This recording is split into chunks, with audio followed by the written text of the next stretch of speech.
Selamat pagi, Ibu. Pagi dokter. Silakan duduk. Perkenalkan, saya Dokter Alia dari Poliklinik hari ini. Sebelumnya saya izin memastikan identitas ya. Ibu datang sendiri? Iya dok. Oke. Untuk identitasnya Ibu atas nama siapa? Atas nama Nina dokter. Oke.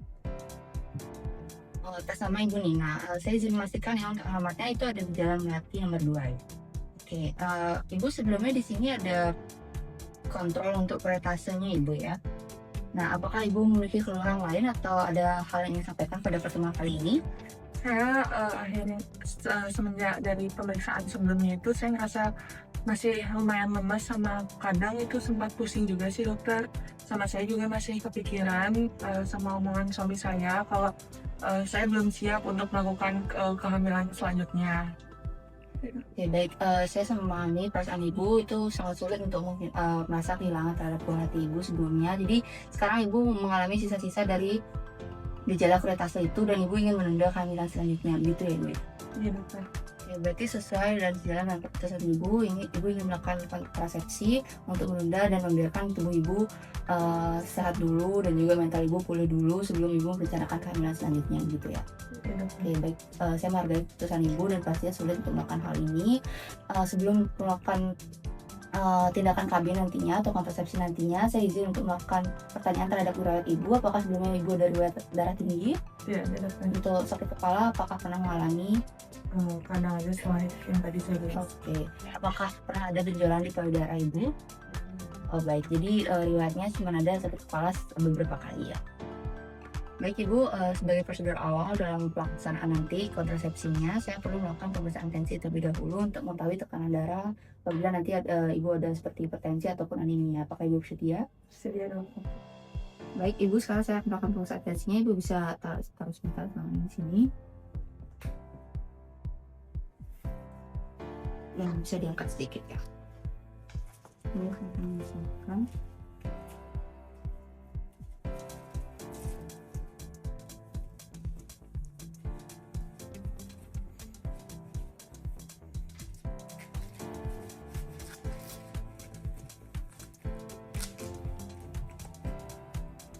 Oke.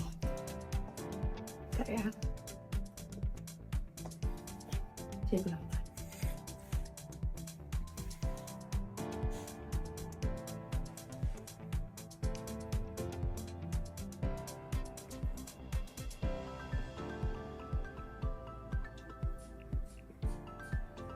Baik, pemeriksaan tensi sudah selesai Ibu. Di sini dapatkan tensi Ibu normal yaitu 125/80.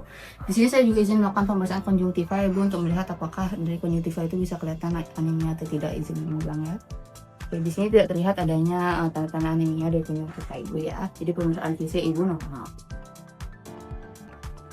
Untuk jenis KB sendiri ada 2 Bu, 1 bulan dan 3 bulan. Berbeda dengan jenis suntikan yang 3 bulan, suntikan 1 bulan ini mengandung kombinasi 2 hormon, yaitu estrogen dan progestin. Mengapa ini pilihan yang baik dalam kondisi ini? Karena mengandung estrogen, keunggulan utamanya adalah menjaga siklus haid Ibu tetap teratur setiap bulannya, hampir sama seperti saat Ibu tidak memakai KB. Berdasarkan keinginan Ibu untuk menunda kehamilan sementara waktu ini, saya menyarankan KB suntik 1 bulan karena siklus menstruasi Ibu saat ini masih teratur. Metode ini sangat cocok untuk menjaga keteraturan tersebut. Ibu tidak perlu repot minum obat setiap hari, cukup datang ke klinik 1 bulan sekali untuk penyuntikan rutin. Nah, mengingat Ibu berada pada hari ke-7 pasca kuretase, suntikan ini bisa langsung kita berikan hari ini. Ibu akan langsung terlindungi tanpa harus menunggu siklus haid berikutnya. Kemudian untuk jadwal dan fleksibilitas, di sini sesuai namanya, suntikan ini akan diberikan setiap 4 minggu sekali. Jadi Ibu perlu disiplin untuk kembali setiap bulan agar efektivitasnya tetap maksimal di angka 99%. Jika nanti ada halangan tepat di tanggal yang ditentukan, Ibu memiliki jendela waktu atau istilahnya masa tenggang. Namun untuk suntikan kombinasi ini saya sangat menyarankan Ibu untuk tepat waktu atau bahkan 1-2 hari lebih awal guna memastikan hormon pelindung di tubuh Ibu itu tidak menurun kadarnya. Kemudian hal yang paling penting adalah pemulihan kesuburan. Salah satu alasan kenapa saya menyarankan suntik 1 bulan adalah pemulihan kesuburan yang lebih cepat. Kesuburan ibu biasanya akan kembali dalam waktu normal itu 2-3 bulan saja setelah suntikan dihentikan.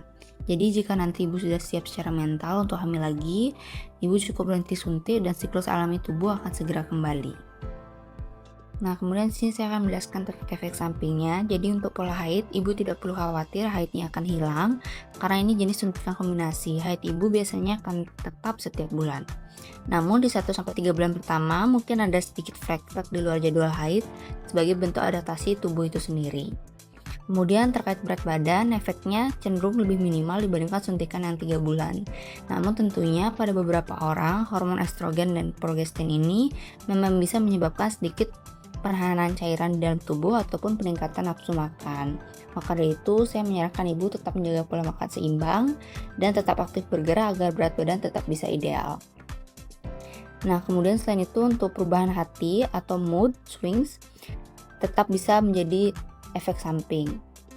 Maka dari itu, jika nanti ibu merasa ada perubahan mood swing yang drastis atau merasa sangat sensitif, jangan ragu untuk kembali ke sini agar kita bisa berdiskusi lebih lanjut.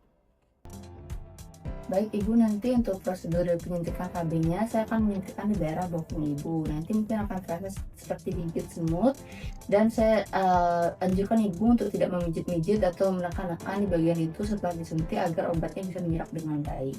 Apakah ada yang ingin ditanyakan ibu terkait prosedurnya? Udah lengkap dokter. Baik, kalau begitu bisa kita mulai ya ibu.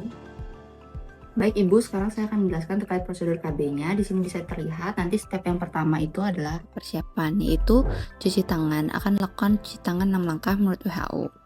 Kemudian akan dilakukan persiapan obat. Dari yang pertama yaitu kocok vial obat secara perlahan agar suspensi tercampur rata, terutama untuk KB 3 bulan ini. Kemudian tutup vial bisa dibuka dan diusap dengan kapas alkohol. Kemudian obat akan disedot ke dalam spuit sesuai dosis, biasanya 1 ml. Dan dapat dipastikan tidak ada udara di dalam spuit sebelum menyuntikkan. Selanjutnya pasien dapat diposisikan. Di sini pasien akan diminta untuk miring atau berdiri membelakangi petugas.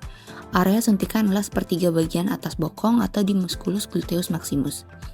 Kemudian selanjutnya akan dilakukan disinfeksi, yaitu bersihkan area suntikan dengan kapas alkohol secara sirkular dari dalam keluar. Kemudian dapat dibiarkan mengering terlebih dahulu sebelum dilakukan penyuntikan. Tahap penyuntikan dapat dimulai dengan pertama meregangkan kulit dengan tangan kiri, kemudian menusukkan jarum secara tegak lurus pada sudut 90 derajat, dan dilakukan aspirasi terlebih dahulu, yaitu tarik sedikit pendorong spuit dan memastikan tidak ada darah yang masuk. Jika sudah tidak ada, obat dapat dimasukkan secara perlahan, kemudian jika sudah semuanya, jarum dapat dicabut, dan area suntikan dapat ditekan secara perlahan dengan kapas alkohol baru. Di sini kita bisa memberi saran kepada pasien bahwa jangan dipijat pada area suntikan karena dapat mempercepat penyerapan obat yang seharusnya dilepas perlahan. Selanjutnya yang terakhir adalah tahap terminasi. Di sini limbah, spuit, dan jarum dapat langsung dibuang ke dalam safety box dengan posisi tidak ditutup kembali. Baik ibu, proses KB tadi sudah selesai dilakukan. Di sini saya akan memberikan kartu KB ibu. Nah, di sini sudah saya tuliskan tanggal KB ibu dan juga tanggal selanjutnya ibu perlu melakukan KB, yaitu 4 minggu dari sekarang. Karena KB ibu ini merupakan KB kombinasi yang dimana kedisiplinan sangat diperlukan dari ibu sendiri untuk melakukan KB secara rutin agar perlindungannya bisa 99% atau hingga 100%. Nah, di sini apabila ibu setelah melakukan KB, setiap saat melakukan KB itu mengalami gejala seperti demam, mual, muntah, ibu bisa langsung datang ke klinik karena gejala tersebut harus ditangani dengan penanganan medis ya ibu ya. Dan saya memahami bahwa ini adalah masa sulit, jadi maka dari itu saya menganjurkan ibu untuk tetap menjaga kesehatan fisik dan juga kesehatan mental, karena itu juga membantu pemulihan dari kuritase dan juga kestabilan ibu untuk KB nantinya. Apakah ibu ada yang ingin tanyakan kembali? Baik, jika tidak ada, saya izin tutup untuk sesi kali ini dan bisa dibawa kartu KB-nya ibu ya. Terima kasih. Terima kasih dokter.